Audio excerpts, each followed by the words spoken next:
What kind of support should you look for during your labor? Why should you consider having a doula? What should you look for in a care provider? Join me, Nara and Nemira, for this empowered pregnancy interview with Devastasha Beaver, where we discuss why you should have a doula and the importance of having support during your labor.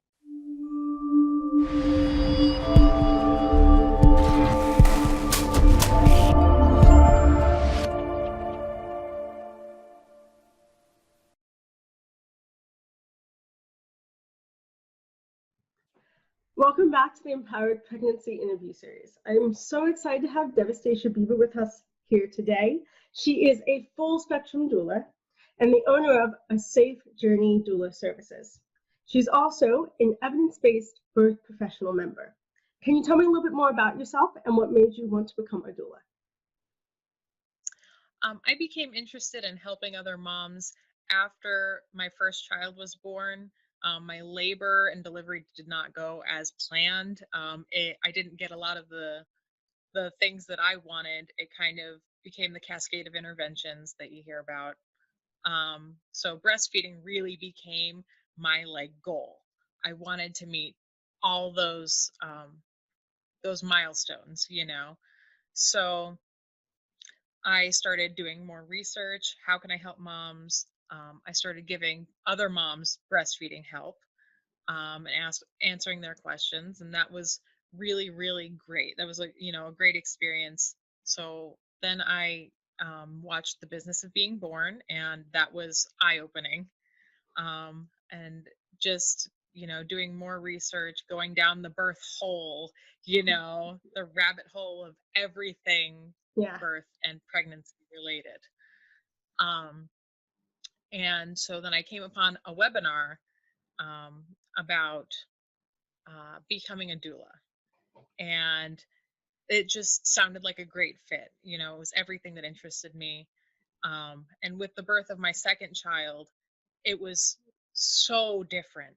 I had a spontaneous labor and a natural birth and a great recovery, and I had so much support, and I was so much better prepared that I just wanted every woman to be able to have that kind of experience, to have a birth experience that they love and that they can look back on and say, that was so empowering. So I became a doula, and I have helped a few clients. My first client unfortunately had a miscarriage, so that was very, very tough. So I started with stillbirth day to become a bereavement doula as well, because grief is a whole other animal to deal with. Yes. So that's really, it's really my passion. I feel like it's what I'm supposed to do. I'm supposed to help other moms, and I'm supposed to encourage women everywhere to speak for themselves and to advocate for themselves. But there is so much going on for a mom, especially for a woman who's pregnant for the first time, and they don't know what to expect, and they don't know what's going to be asked of them. And there's a massive fear of the actual birth process. And this is why I think doulas are incredible. So you talked a little bit more about how, because this whole movie is about trust, right? So we talk a little bit more about how trust comes into this and what a doula can help with that. Okay. A doula is someone who is there for you, someone who trusts your body, who trusts your ability, and can help you trust yourself.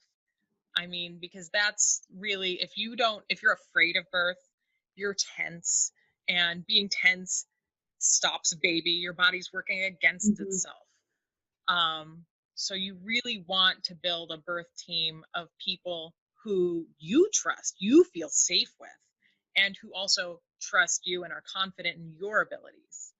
So if you're a mom and you're close to going into your birth experience and you're worried about things, you say just let it happen, but that's really difficult if you are new to this and you've never been in labor before. So what can you do to help a woman who might be in that situation?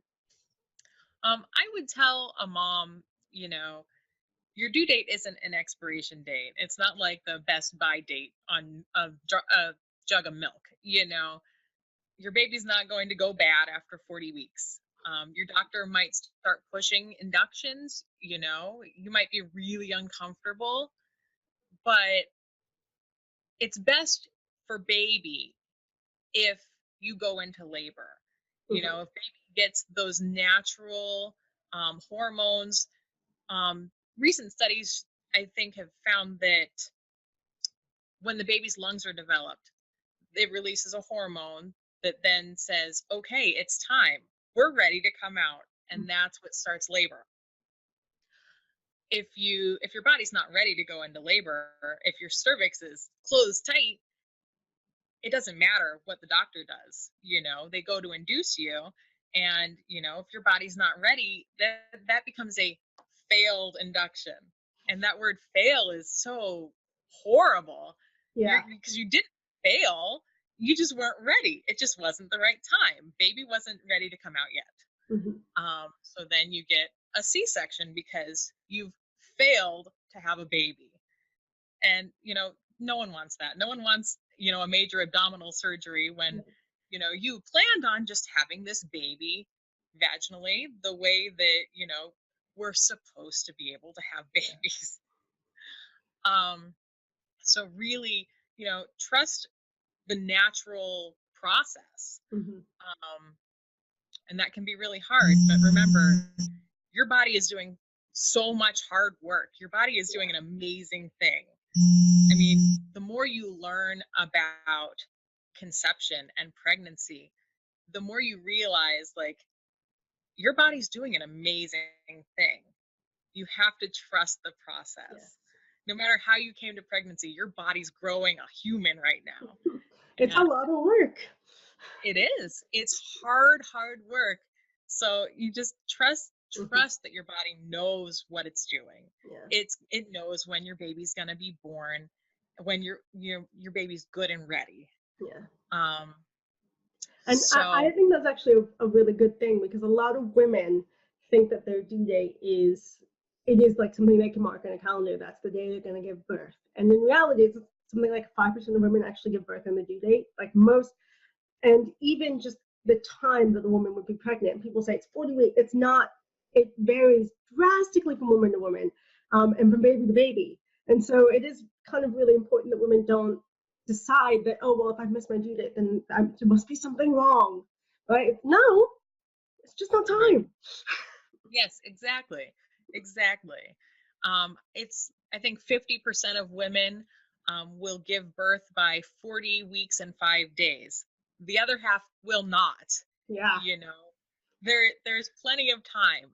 And, you know, it's not like all of a sudden after 40 weeks, something is going wrong. Baby's, you know, placenta is getting old. Not really. The 40 weeks came from a doctor, what I think 100, 200 years ago, who studied 150 women who the average, you know, time they were pregnant was 40 weeks. That's like, such a small sample size. Yes. Exactly. It's so small. Like, that would never hold up today. No. They would say, no, there's no conclusive evidence. There's not enough to support this. And I think that's actually, it's a trap that a lot of women fall into in general. It's this idea that just because this is what they've always heard, that that's how their pregnancy should be. And then when it's not that something's wrong, and it's that failed word again, that like things haven't gone. But in reality, it's every pregnancy is different. So you need to be flexible enough to understand that, yeah, maybe this is just not the time. Yeah. Exactly. Yeah, it's difficult to let's see, how do I want to say it? It's difficult to trust. It is. That really, I think, is the big part of it. It is difficult to trust that your body might be making the right choice, even if you're uncomfortable. And even if your healthcare professional is trying to tell you something slightly different, you kind of have to trust in your body. Exactly. You always go with your gut instinct. because, you want to trust your healthcare provider. But they're human too.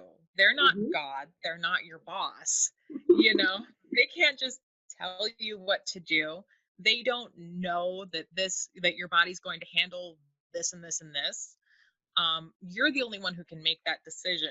And I, I just want women to know you have options, you have choices, and you need people to be able to support that. Because if you don't know that something is an option, if you don't know that you can refuse something, then you don't have options. You don't have choices to make if you don't know that there are options. um so you want to trust your healthcare provider, absolutely, but you don't want to completely give up your authority over your body. Yes. you know there's this hierarchy of power, um, in maternity care, and everyone thinks doctor's up here, mom's down here. Doctor has power, he's the boss. But no, it's your body. Yeah. You need to have the power. So that's really, you want people around you who support your decision making, who trust you to be in charge. Hmm. Um, So if you're a woman who's preparing for their birth and their labor, and they really want to make sure that they are surrounded by people they can trust, whether that's a doctor or a doula, what should they do? What can they do to prepare? I would say ask questions. Ask your healthcare provider, you know, all the different things, that you want for your birth. Let them know, I really don't want an induction, or maybe you do.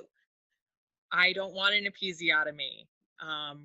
All these different things. What pushing positions are good? You want to be on the same page and have those conversations early and over and over and over again.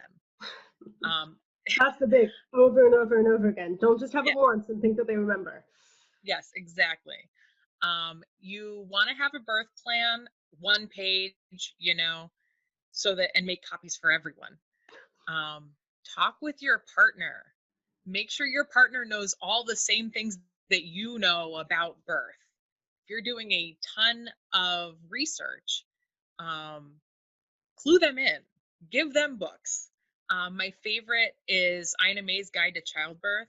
Yes. That It's amazing, and it really helps you understand the physiology of giving birth and things that you can do to help your body open up and let this baby out. And it's amazing. The first half is really, really great birth stories. Yes. And it's definitely like, that is what I give to every mom that I meet. It's amazing. Um, It's so actually be the first book that I read as part of my prenatal training as well.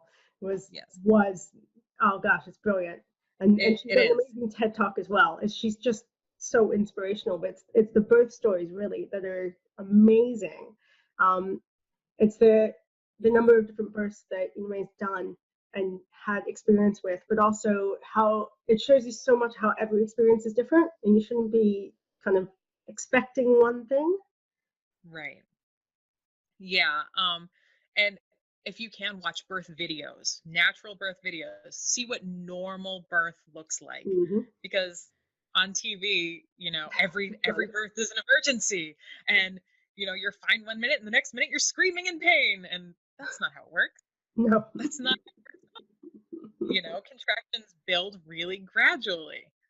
And in most births, and Mhm. most of the time, birth is not an emergency. You have time. Relax. Um, Another thing that really I found is like a great mantra to have is one at a time. Take contractions one at a time. Longest they're going to be is about a minute. And it's, 20 seconds rising, 20 seconds where it's really intense, and 20 seconds where it's falling. And you can do anything for a minute. Yeah. And, you know, you can climb a mountain for a minute. You're going to be fine. So I found that to be, a really helpful piece of advice, something that you can really hold on to. Also, practice breathing now. Just calm breathing deep into your belly, not up your chest breathing, deep down into your belly. And practice it while you're already calm. Mm-hmm. You don't want to try to practice while you're all stressed and tensed up. You want to get used to getting into that calm place before it's time to Mm-hmm. need that, Um, Practice it so that you can trust your body to do it when you get in the situation. exactly. Yes. Thank you. Um, so practice breathing, get on the same page with your partner, stay hydrated. Um, Look up different comfort techniques. If you don't have a doula will know what to do and can help Mhm. you and your partner and can show your partner what to do. But like light touch massage is really good during contractions, because if you get goosebumps or tickling, it releases endorphins and really helps with the pain. You don't want to be, tense and having your body work against itself. Yeah. You want to be loose,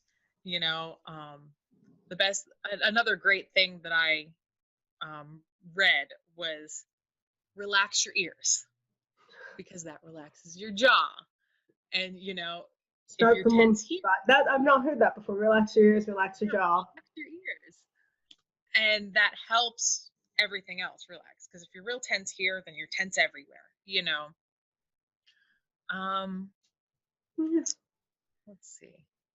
I think part of it is that you do need to do your research beforehand. You need to know what you want to do to relax while you're there, because there will be a million things trying to tell you to stress out, especially if you're giving birth in a hospital. There's going to be a lot going on around you. And so if you plan for that and you plan for what you know you want, then you can let your body just do it. Exactly. Yes. Take a hospital tour. If you're giving birth in the hospital, take Yes. a tour. Know where you're going to be. Know the procedure ahead of time. Because, you can be laboring great at home, and then suddenly you get to the hospital and there's all these people running around, and it's really stressful. And if you don't have people that, are there reminding you, breathe, take it one at a time, you're doing a great job. If you're all tense, that's going to slow your labor down a lot. Mhm. So be familiar with the hospital, be prepared with things that relax you. If you have music that you really like that's really soothing, maybe a meditation app, um, those are really nice. But I mean, there's a lot of stuff out there to do this, but it's taking the initiative in yourself to find this so that you can take that, for lack of a better term, control back into the process. Yes, absolutely. You want to be in control of your body. Really, you want to be in your body, because there's not really any controlling labor, but you can prepare yourself. Absolutely. And I mean, that's another thing that, you know, epidurals kind of can take away your control. Mm-hmm. If you can't feel the push, it's like, you're being told what to do with your body, and it's much harder. But I wouldn't say that there's never any place for epidurals. Like, epidurals can be really great. They can be life-saving, No, you very much know. so. And I'm Um, a big component on the idea that everyone should have the choice of what works for them, and that'll be different from labor to labor. Even with just like in the same person from one child to the next kind of idea. And so if an epidural is what you need, then that is what you need. And exactly.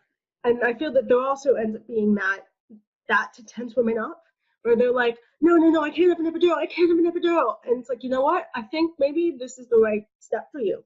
And that tension and self-judgment, really, that's not helping either. No, it's not.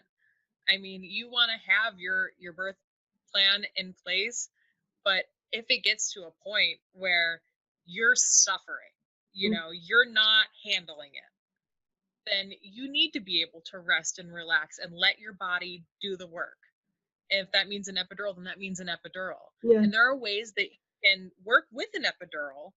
And, if you get a peanut ball, a lot of hospitals here have them now, or you can buy them on Amazon. It's like an exercise, just a peanut ball. You laying on your side and putting those in between your knees, while, like, if you have an epidural, can really help. It opens up your pelvis, helps baby move down, since you can't get up and move around with an epidural. So that can be really, really helpful. That's another thing, if you think, well, maybe I might need an epidural, get a peanut ball, bring it with you, that'll be really helpful. Yes, prepare.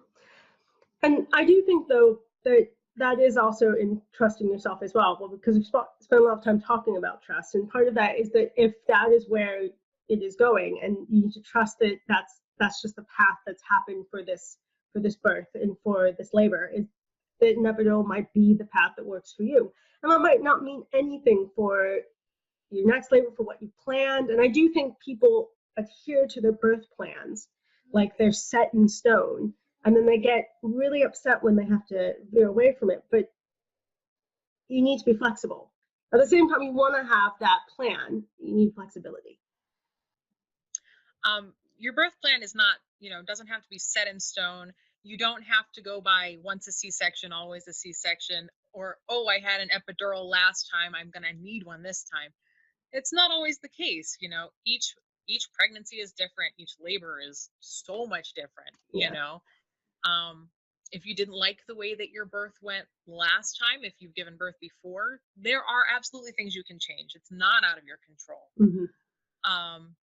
If you haven't given birth before, then you want to prepare as much as you can and pray if that's something that you do. Yeah. And have a backup plan, and you can write that into your birth plan. There's always plan B. If I need a C-section, I would like it to be a gentle cesarean. I would like to do skin to skin afterward. Always think a step ahead. You don't want to say, oh no, my plan is derailed, everything's out the window, I can't have anything the way that I wanted it to be. But you can't. You just need to make sure you talk with your healthcare provider about it, talk with your partner, have someone there to help you with those things. Yeah. Because when you're in the thick of labor, it's like you're in another world. You're in labor land. You're not going to be making the decisions then. No. And in the hospital, they try to ask you all these questions, and like, I'm not here. I'm, you're really in labor land. Yeah. You want to stay there if you can. Yeah, so, and this is actually why I think having a doula is so useful, because they're the ones who can. I find that what a doula can really do is give you those extra options for your birth plan, things you didn't even realize, especially if this is your first pregnancy. You sit down with a doula and they will iron out all the details and all the plan Bs for a birth plan. They are brilliant at that. And then they'll be there to sit there and tell the healthcare provider that this is the choice you've made if you are, in labor land, which is where you're probably going to be. Yeah. It's great to have that support. I know that's not an option for everybody, but that is again why a doula is so useful. If you can't afford a doula, or doulas aren't available in your area, you want your partner, your best friend, your mom, someone that you trust that's not gonna freak out. Because I know moms are a little bit difficult to be a birth partner. It depends on the mom. Yeah, absolutely. Because some moms are going to be able to stay calm and talk you through it, and other moms are going to be freaking out because their baby's in pain. Yeah. So. And arguably, I think that might be true for some partners as well. There's a number of partners who get in that same situation and they just can't stand seeing the person they love in pain. And so you need to think about that. That's the case. Maybe you need a friend. There are options. Exactly. Yes. Yeah. You need someone who's going to be calm and who's going to remind you, and remind your partner or whoever, the healthcare provider, of the things that are in your birth plan. Or to slow things down. If things start moving toward interventions, a doula can slow it down, or a friend or a partner can slow it down and say, can we have 10 minutes to think about this? So we've come to the end of the interview, but if anybody wants to find you and your services, where can you be found online? Okay, my website is asafejourney.com. You can also find me on Facebook at facebook.com/asafejourney. I'm on Twitter at Devastasha, and Instagram is Devastasha the Doula. Ah, lovely. So you're kind of everywhere on the internet. You've got lots of places we can find you. And I'm sure if people have questions, they can message you and you're happy to help, especially if it's their first time or they've had a bad birth experience and they're looking for something more positive. So thank you so much for bringing that to our interview series. And thank you for being a part of this. Thank you for having me. I had a lot of fun.